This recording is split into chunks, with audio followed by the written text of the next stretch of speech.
सूरज आग उगल रहा है। चारों तरफ पीली रेत की चादर बिछी है जो क्षितिज तक फैली हुई है। एक धूल भरी सफेद एसयूवी ऊबड़ खाबड़ रास्तों पर झक्के खा रही है। इंजन की घरघराहट रेगिस्तानी सन्नाटे को चीर रही है।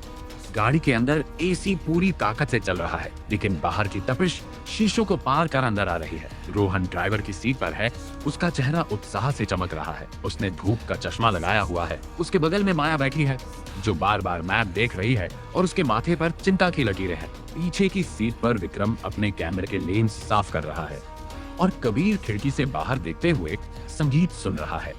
रोहन, बस 10 मिनट और, अगर हम समय पर पहुंच गए तो हमें वो शॉट मिलेगा जो आज तक किसी व्लॉगर ने नहीं लिया। सोचो, लाखों व्यूज। माया, रोहन, हम रास्ता भटक चुके हैं। वह पुराना नक्शा जो तुमने उस स्थानीय आदमी से लिया था वह भरोसेमंद नहीं लग रहा, और वह बूढ़ा आदमी, उसने हमें चेतावनी दी थी। रोहन हंसते हुए, माया, तुम बिना, हर गांव में एक शापित जगह होती है ताकि पर्यटक वहां न जाएं और उनकी शांति बनी रहे। वह सिर्फ एक कहानी है। सूर्यहीन गहराई का बावरी नाम ही कितना फिल्मी है। विक्रम कैमरे से नजर हटाए बिना तकनीकी रूप से, अगर वहां दोपहर 12 बजे परछाइयां गायब हो जाती हैं तो लाइटिंग एकदम फ्लैट होगी। ये सिनेमैटोग्राफी के लिहाज से एक चुनौती है, लेकिन अगर सही एंगल मिला तो ये जादुई लगेगा। कबीर, यार तुम लोग बस काम की बातें करो। मुझे तो बस ये लग रहा है कि हम किसी ऐसी जगह जा रहे हैं जहां से वापसी का रास्ता भूल जाएंगे। थोड़ा संभल कर चलो रोहन। रोहन, डरपोक कहीं के, बस देखो जरा। रोहन अचानक ब्रेक मारता है। टायर रेत में धंसते हैं और एक तेज शोर के साथ गाड़ी उठती है। सामने एक विशाल प्राचीन संरचना खड़ी है। पीले बलुआ पत्थर से बना एक गहरा बावरी जो जमीन के अंदर धंसा हुआ है। उसकी दीवारों पर बारीक नक्काशी है, लेकिन समय और धूल ने उसे धुंधला कर दिया है। बावरी के प्रवेश द्वार पर दिन 11:50 चारों दोस्त गाड़ी से उतरते हैं। हवा इतनी गर्म है कि वह त्वचा को झुलसा रही है।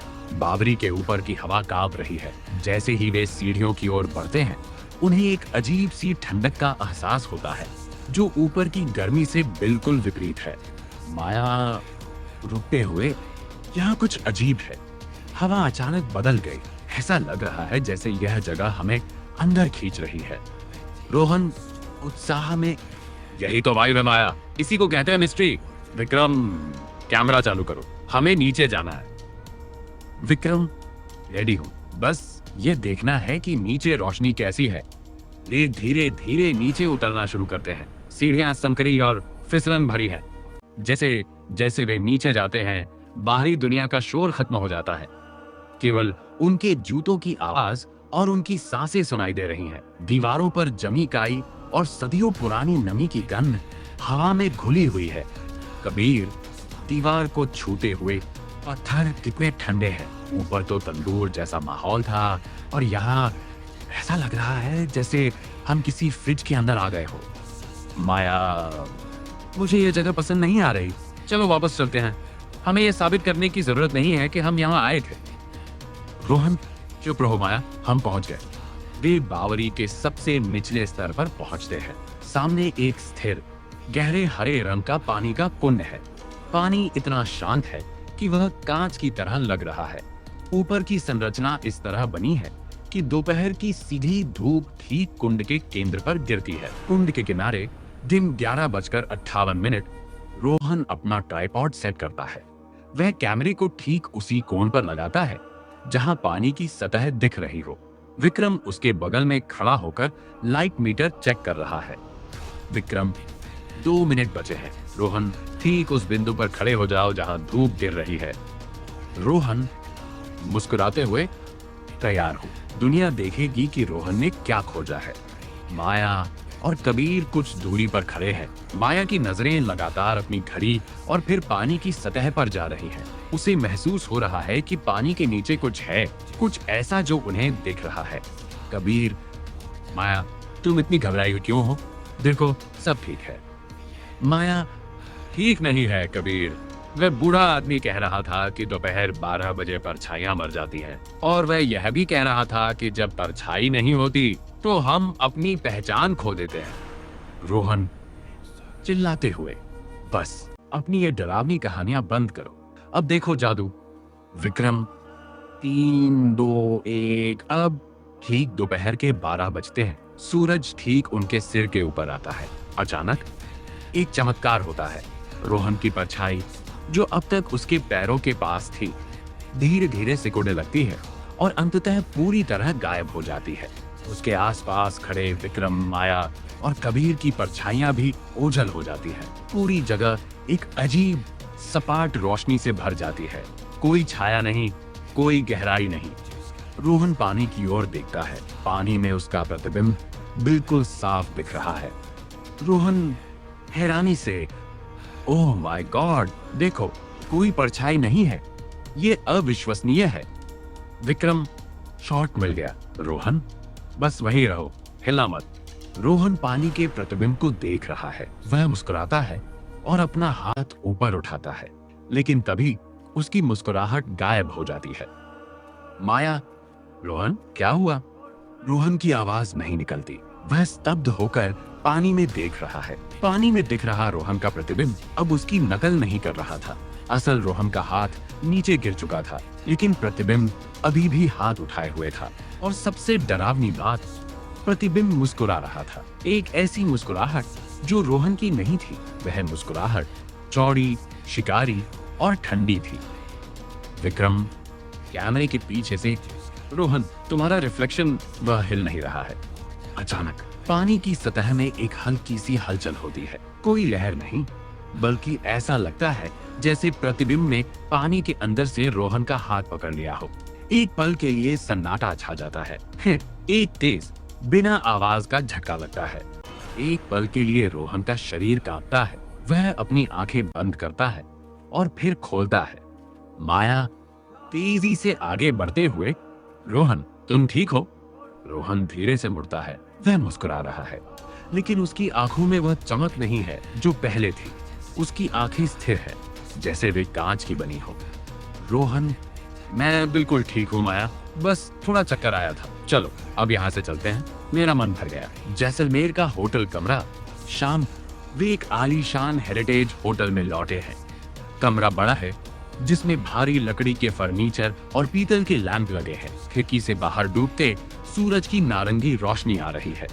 विक्रम अपने लैपटॉप पर फुटेज देख रहा है। वह बार बार एक ही सीन को पीछे करके देख रहा है। उसके चेहरे पर उलझन और डर के भाव है। विक्रम, यह संभव नहीं है। कबीर, क्या हुआ विक्रम? शॉट खराब हो गया क्या? विक्रम कांपती आवाज में, नहीं, शॉट तो परफेक्ट है, लेकिन इसे देखो। वह लैपटॉप माया और कबीर की ओर घुमाता है। वीडियो में ठीक 12 बजे के समय जब रोहन का प्रतिबिंब उसे पकड़ता है, तो एक सेकंड के लिए रोहन का चेहरा बिल्कुल खाली हो जाता है। उसकी आंखें, नाक और मुंह गायब हो जाते हैं और फिर वह वापस आ जाता है। माया फुसफुसाते हुए, उसने कहा था, उसने चेतावनी दी थी। तभी कमरे के दरवाजे पर रोहन खड़ा होता है। उसने एक सफेद शर्ट पहनी है। वह बिल्कुल स्थिर खड़ा है। वह पलके नहीं झपका रहा है। रोहन, तुम लोग क्या देख रहे हो? डिनर का समय हो गया है। माया उसकी ओर देखती है। उसे कुछ गलत लगता है। वह ध्यान देती है कि कमरे की लाइटों की वजह से दीवार पर सबकी परछाइयां बन रही हैं। कबीर की परछाई है, विक्रम की है, माया की है, लेकिन रोहन की कोई परछाई नहीं है। माया पीछे हटते हुए, रोहन, तुम्हारी परछाई कहाँ है? रोहन कुछ नहीं बोलता। वह बस उन्हें देखता रहता है। उसकी मुस्कुराहट अब और भी चौड़ी हो गई है। कबीर हंसते हुए, शायद लाइट का एंगल ऐसा है माया, तुम जरूरत से ज्यादा सोच रही हो। रोहन, चल भाई, भूख लगी है। जैसे ही कबीर रोहन के पास जाकर उसके कंधे पर हाथ रखता है, रोहन अचानक हिलता है। वह हरकत इतनी तेज और झटकेदार है कि कबीर पीछे हट जाता है। रोहन केवल तब हिलता है जब कोई उसे देख रहा होता है। जैसे ही विक्रम अपनी नजर लैपटॉप से हटाकर रोहन की ओर करता है, रोहन एक कदम आगे बढ़ता है। विक्रम घबराकर, और क्या तुम्हें महसूस हुआ? वह सामान्य रूप से नहीं चल रहा है। ऐसा लग रहा है जैसे वह किसी स्टॉप मोशन एनिमेशन की तरह हिल रहा है। माया चीखते हुए, वह रोहन नहीं है, वह जो भी है वो हमारा दोस्त नहीं है। रोहन की गर्दन धीरे से एक तरफ झुकती है। एक कड़कड़ाने की आवाज आती है, जैसे पुरानी सूखी लकड़ी टूट रही हो। रोहन एक सपाट, बिना भावना वाली आवाज में, मैं रोहन हूँ, मैं बस थोड़ा बदल गया हूँ। क्या तुम्हें मैं पसंद नहीं आ रहा? होटल का कॉरिडोर, रात, होटल के गलियारे में हल्की पीली रोशनी है। सन्नाटा इतना गहरा है कि दिल की धड़कनें सुनाई दे रही हैं। माया, विक्रम और कबीर कमरे के अंदर बंद है, जबकि रोहन बाहर गलियारे में खड़ा है। वे दरवाजे के छेद से उसे देख रहे हैं। वह अभी भी वहीं खड़ा है, बिल्कुल स्थिर। विक्रम, वो पिछले 2 घंटों से वहीं खड़ा है। उसने एक बार भी पलक नहीं झपकाई, उसने पानी भी नहीं डाला, कुछ खाया भी नहीं। वो बस इंतजार कर रहा है। कबीर, चीफ डेंसाटर, हमें पुलिस को बुलाना चाहिए या होटल मैनेजर को? ये पागलपन है। माया, पुलिस क्या करेगी? वह दिखने में बिल्कुल रोहन जैसा है। अगर हम उसे बाहर ले गए तो वह दूसरों को भी निशाना बना सकता है। हमें यह समझना होगा कि वो क्या चाहता है। विक्रम, लैपटॉप देखते हुए मैंने फुटेज को फिर से देखा। जब वह अदला बदली हुई तो रोहन का प्रतिबिंब बाहर आया और असली रोहन अंदर चला गया। इसका मतलब है कि असली रोहन अभी भी उस बावरी के पानी में कैद है और ये सिर्फ एक खोल है। माया सोचते हुए, उसने कहा था कि वह केवल तब हिलता है जब हम उसे देखते हैं। ऑब्जर्वर रूल, अगर हम उसे देखना बंद कर दें तो क्या वह गायब हो जाएगा? तभी दरवाजे पर एक धीमी दस्तक होती है। रोहन बाहर से, माया, मुझे पता है तुम अंदर हो, मुझे अंदर आने दो, मुझे बहुत ठंड लग रही है। उसकी आवाज अब रोहन की तरह नहीं थी। वह आवाज कई आवाजों का मिश्रण थी। एक बूढ़े आदमी की, एक बच्चे की और एक ऐसी आवाज जो इंसानी नहीं थी। कबीर भावुक होकर, शायद वह सच में तकलीफ में है, शायद वह रोहन ही है और उसे मदद चाहिए। माया, कबीर, नहीं, दरवाजा मत खोलना। लेकिन कबीर, जो हमेशा शांति बनाए रखने की कोशिश करता था, उसकी सहानुभूति उस पर हावी हो गई। उसने जैसे ही कुंडी घुमाई, दरवाजा झटके से खुला। रोहन अंदर नहीं आया। उसने बस अपना हाथ अंदर डाला और कबीर की कलाई को इतनी जोर से पकड़ा कि कबीर दर्द से चिल्ला उठा। रोहन मुस्कुराते हुए, धन्यवाद कबीर, मुझे अंदर बुलाने के लिए। वह कबीर को अंदर खींचता है और दरवाजा जोर से बंद कर देता है। अब वे चारों एक ही कमरे में बंद है। कमरे की रोशनी अचानक टिमटिमाने लगती है। होटल का बाथरूम, रात चरमोत्कर्ष। माया घबराहट में बाथरूम की ओर भागती है और दरवाजा अंदर से बंद कर लेती है। वह हाफ रही है। उसका दिल जोर जोर से धड़क रहा है। वह सिंक के सामने लगे बड़े आईने में अपना चेहरा देखती है। अचानक उसे आईने में कुछ दिखता है। उसके पीछे आईने की गहराई में एक धुंधली आकृति है। वह आकृति चिल्ला रही है। उसके हाथ आईने की सतह पर मारे जा रहे हैं, लेकिन कोई आवाज बाहर नहीं आ रही। माया की आंखें फैल जाती हैं। वह आकृति रोहन की है, असली रोहन। वह आईने के अंदर कैद है। उसका चेहरा डर और हताशा से भरा है। वह माया की ओर देख रहा है और अपने होठों से कुछ कह रहा है। माया आईने के करीब जाते हुए, रोहन, क्या तुम मुझे सुन सकते हो? रोहन आईने के अंदर से बिना आवाज के, भागो, वह हमें ले लेगा। तभी बाथरूम के दरवाजे पर एक धीमी खुरचने की आवाज आती है। रोहन बाहर से, माया, तुम यहाँ छिप रही हो? ये गलत बात है, हम तो दोस्त हैं, है ना? माया पीछे मुड़ती है। दरवाजा धीरे धीरे खुल रहा है। वह चीज अंदर आ रही है। उसकी त्वचा अब पीली पड़ने लगी है और उसकी आंखें पूरी तरह काली हो गई हैं। वह अब रोहन जैसा नहीं दिख रहा, बल्कि एक विकृत संस्करण जैसा लग रहा है। वह धीरे धीरे माया की ओर बढ़ता है। उसकी चाल अब और भी ज्यादा झटकेदार है। रोहन सर टेके, छुटी, यवर ए, मुझे तुम्हारी परछाई पसंद आई माया, बहुत गहरी है, बहुत शुद्ध है।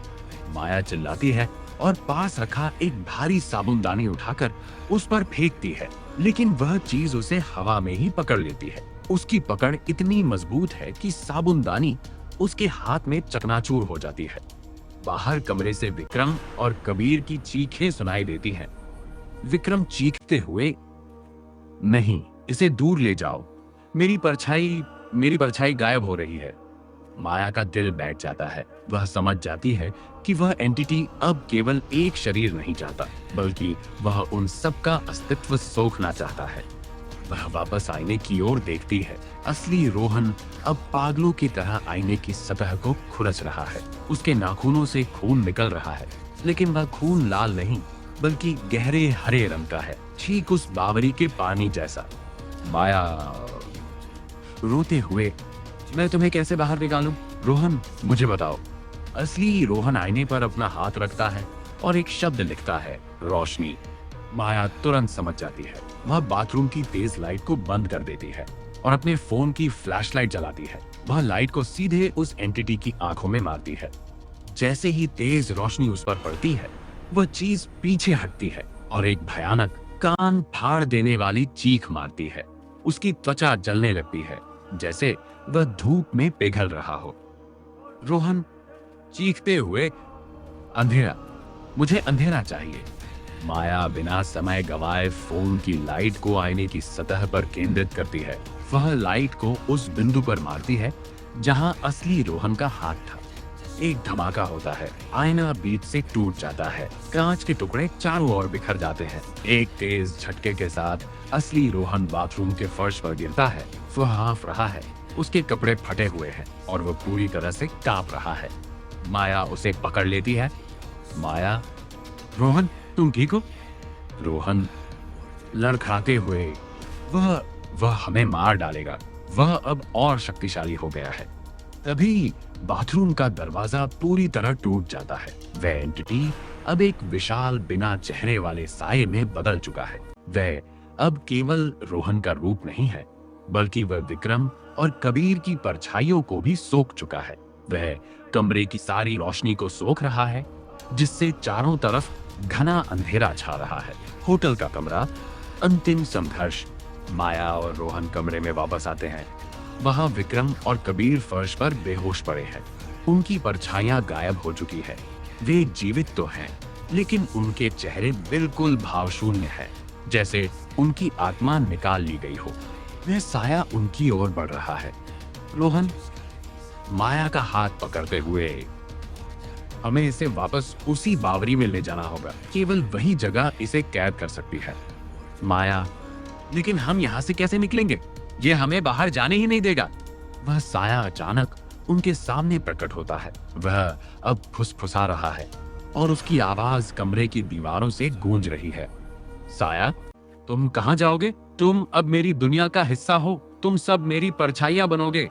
रोहन अचानक अपनी जेब से वह पुराना नक्शा निकालता है, जिसे उसने उस बूढ़े आदमी से लिया था। वह देखता है कि नक्शे के पीछे कुछ लिखा है।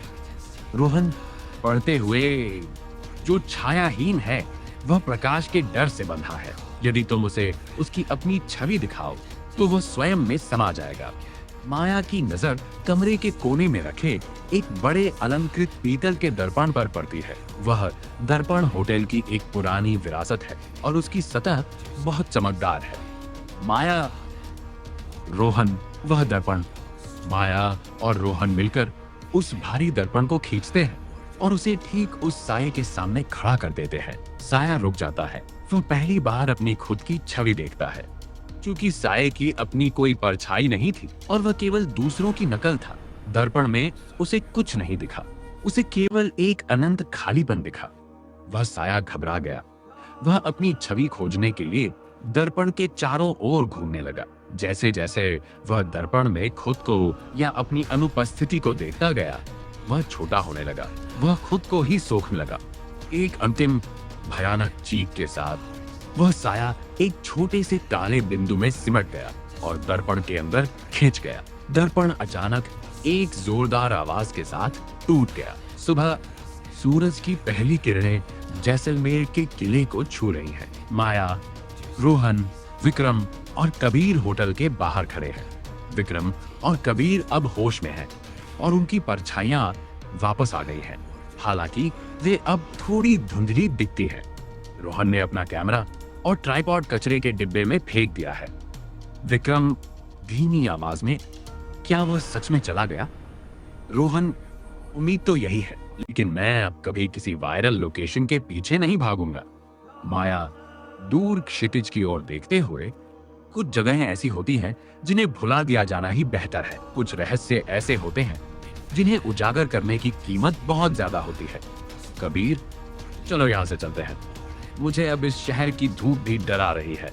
वे चारों अपनी गाड़ी में बैठते हैं और शहर की ओर निकल जाते हैं। कैमरा धीरे धीरे जूम आउट होता है और रेगिस्तान की रेत की ओर जाता है। रेत के नीचे वह प्राचीन बावरी अभी भी मौजूद है, शांत और गहरा। अचानक पानी की सतह पर एक छोटी सी लहर उठती है। एक परछाई जो किसी इंसान की नहीं थी, धीरे से पानी से बाहर निकलती है और फिर वापस गहराई में समा जाती है। सन्नाटा फिर से छा जाता है।